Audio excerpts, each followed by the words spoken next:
Hello, fellow peasants. Tonight I'll be reviewing 2002's The Mothman Prophecies.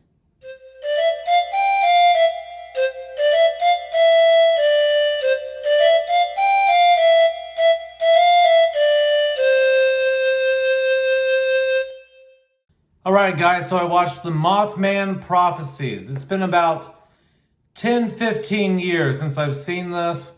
I watched it when it first came out. I owned it on DVD for several years. I don't know what happened to that copy. Maybe I was broken. There's been periods in my life where I've been broke and had to sell my movies. I haven't done that in a long time. I'm not going to do that again, but I own it again. I ordered this on eBay for 16 bucks, brand new in the package. This is the DVD. This is the Canadian DVD release I've got here. So nice, slick packaging, brand new, and the Blu-ray for this is an arm and a leg. Some people want $200 for a Blu-ray still in the package. Some people want $100 for a pre-owned, decently, conditioned disc. So I'm just gonna go with the DVD. I love the film, I really do. And so that's why all these years later, I decided to go and buy it again. What is this film about? This film is about the Mothman. And if you don't know anything about the Mothman, basically it is rumored to be a prophetic, fortune-telling, or future-telling entity that tells people bad things are going to happen. There's sightings of this creature or whatever it is before bad things happen. Like some people say the Mothman appeared in New York before 9/11. There were sightings of the Mothman in Point Pleasant, West Virginia before the bridge fell, etc., etc.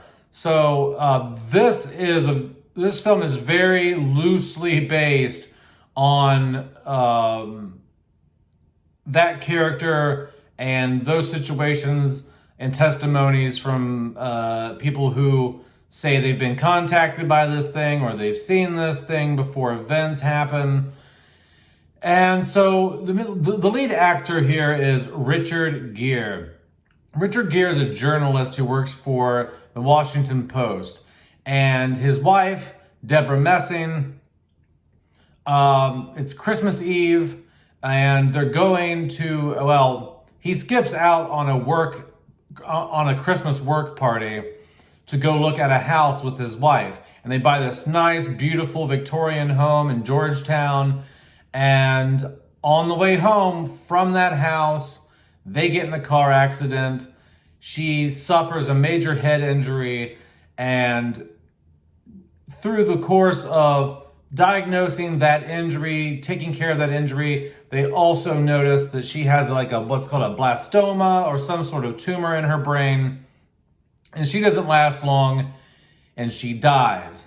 But the reason they got in a car accident was because as she was driving, she saw these red eyes and this thing flash, and she swerves, and that's when she cracks her head on the side window, on the driver's side window. Before she dies, she writes and draws. She has scribblings, and she has drawings of the Mothman, this dark moth-shaped figure, and Richard Gere doesn't quite know what to make of it at first. But he has an interview. I think he's driving somewhere. I think he's driving down to Richmond to do an interview with a governor or something. And this is like a few years later. This is like 2 years later down the road after she dies. He's scheduled to do this interview with this governor, so he's driving. Next thing you know, he realizes his car has some sort of technical malfunctions. And he ends up on some side county road where he doesn't know where he's at. So he stops into this house and he says, "Hey, can I use your phone?" But he gets a gun in his face. And he's like, "Whoa, what's going on?" And this guy's like, the guy who owns the house and who's got the gun in Richard Gere's face is like, This is the third night you've come to my house, okay? This is the third time. And so the sheriff shows up in town, and she's like, what's going on here? And Richard Gere is like, look, I don't know what's going on. Somehow I traveled 400 miles out of the way that I don't even recall it happening. I was on my way to Richmond or whatever. Next thing I know, I'm in Point Pleasant, West Virginia, on the border of Ohio and West Virginia. And I don't know how I got here. And so I'm just as dumbfounded and freaked out as everybody else. And so the rest of the film is Richard Gere hanging out in this town, trying to piece together what exactly happened to his wife. Like he wants to find out the connection between what happened to him and his wife and this Mothman character. He tries to help the locals with their issues with this thing, because like he's not the only one hearing things, seeing things. Like it's the guy who saw him 3 times before. One lady saw it up in a tree. A group of teenagers were attacked by it while making out in a truck or whatever one night. So different locals have different experiences. There's police records where tons of other people that aren't even really shown or give some sort of explanation in the film, like they've reported this to the police in town. And so it's a thing that's happening in this town. No one knows what to make of it. And Richard Gere is there just as lost as they are. But Richard Gere is an investigative journalist in this film. And it kind of pairs nicely with the fact that he is just a guy looking for answers, but it also helps that he knows the ins and outs of how to get answers. He's a professional at investigating and getting answers and getting to the bottom of shit. And there's moments in the film where he's like, oh, well, let me contact this guy. This one guy in Chicago knows a fuck ton about the Mothman stuff. Let me see what he knows about this.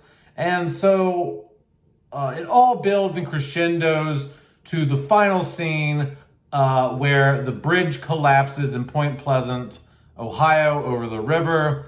And, but yeah, that's the gist of the film. It's Richard Gere trying to figure shit out and come to terms with the death of his wife. Okay. What do I like? What do I not like about this film? I like a lot about this film, okay, guys? Like, I love this film. The best thing about this film is the tone, the consistent, eerie, uncomfortable tone that it manages to maintain throughout the whole runtime, the whole film. Now, there are a little bit of moments of comedy here, a little bit of comedic relief when things get really dark. But it's faintly there. It's faintly there. This film just is eerie. The whole time you watch it, you're on edge. You are looking over your shoulder. Like, you just feel uncomfortable while watching this. The performances here are great. Richard Gere gives, I'm not a big Richard Gere fan, but Richard Gere did an excellent job in this movie. It sure as fuck beats Nights in Rodanthe or whatever that is. But yeah, he really sells this. He does a great job in this role. The less is more. The less is more. There are people who do not like this film, and hey, God bless. Have at it, Hoss.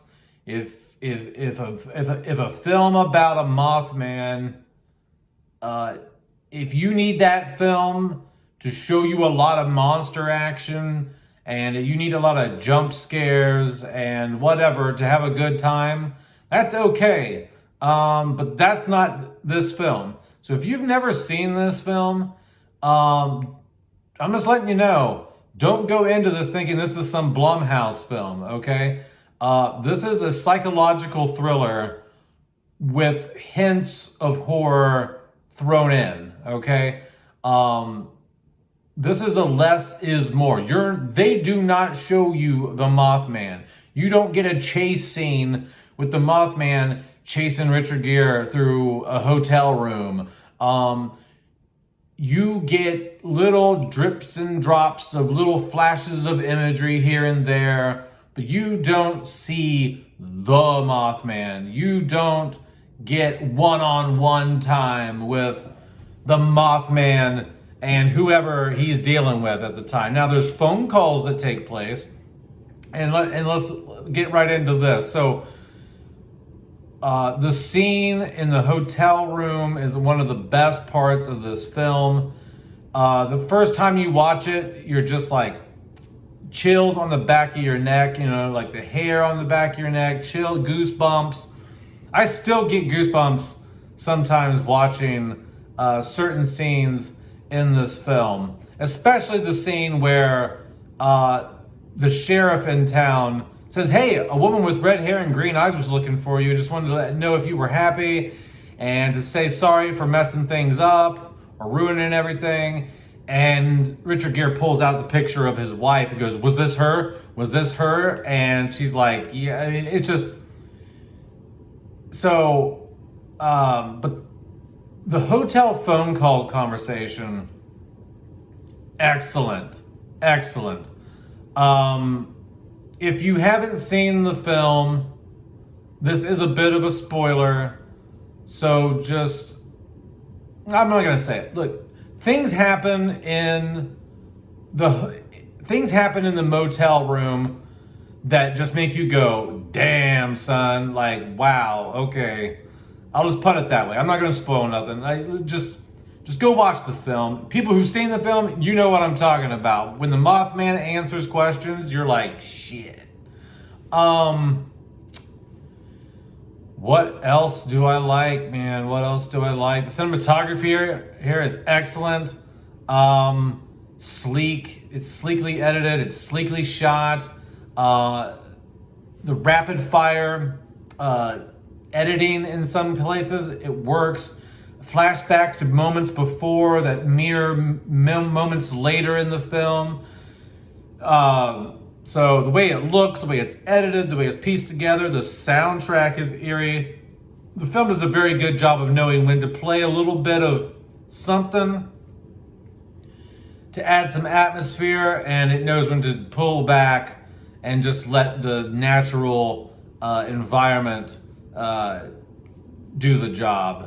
Whether that's just a fucking faucet running in the motel room, and him brushing his teeth. That's creepy. Like, they do a good job of deciding when to use music and when to not use music is what I'm getting at. The end scene, excellent. I mean, it goes balls to the wall. Like, the most of the film, like 95% of the runtime, is very chill. I don't want to say chill. Like, I guess what I'm saying is, like, there's not much action. There's not much, it's very investigative journalist. It's very Twilight Zone, X-Files episode. It's a mystery. There's not a lot of action, but man, like when this bridge starts breaking down, it's just intense. And the soundtrack that's playing underneath of it, when the cars are falling in the water and the straps on the bridge are just busting and people are screaming. They did such an excellent job with editing that scene and the effects on that scene and getting it to look like a bridge is actually falling into the Ohio River. They did a really good job with that. And what do I not like about the film? What I don't like about the film is that there's a lot of moments where something is realized or discovered and it just kind of like crossfades to the next thing, or it goes black and then goes to the next scene and it cuts to days later, and you're never quite sure like how much time has passed in this film. And you're just kind of like, well, like, we just saw or heard this, like, fucked up shit. Like, can we, like, have a conversation about that for just a little bit? You know, like when the 99 people die on the flight to Denver or whatever, they just kind of look at each other in the restaurant and just kind of like, and then it crossfades. I mean, that's okay, but I just kind of want to, like, just give me like a little bit of something like, damn, like, shit, or I don't know, like, let's get a little bit more there. I think some things are too on the nose. I think, like, the shape of the Mothman being on her MRI when they're looking at her tumor is a bit on the nose. I think that the shape of the Mothman being on the front of the car, that they had the accident in, like, there's like a burn mark with the Mothman on there. I think that's a bit on the nose. There's a lot of times they use symbology in the film to show a Y shape, like a Mothman shape, and I think the best way they do it, honestly, in the film is towards the end where the cars are down in the river and you can see the headlights in the water, and as it slowly gets darker and darker, before it cuts to the next scene, as it's slowly fading to black, the headlights form the shape of a Y, kind of like a Mothman shape or whatever.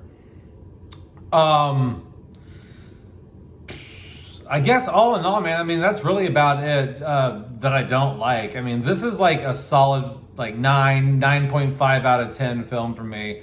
And I know a lot of people don't like this film. I know that this is not a lot of people's cup of tea. But in my opinion, this is the type of shit that actually scares me, okay?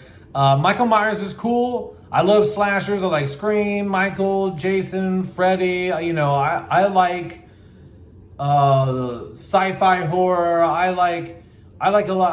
I like Terrifiers. I like, all that type of shit. But what gets me is shit like this, man. Like stuff like this where they don't even have to show you a lot. It's just implied. It makes you use your own imagination. It's the theater of the mind. It's the mystery. It's the Twilight Zone X-Files episode vibes where it's like, what is going on here? And you're finding out in real time with the character. Like you're in the shoes of the person as they're finding out what the fuck is going on.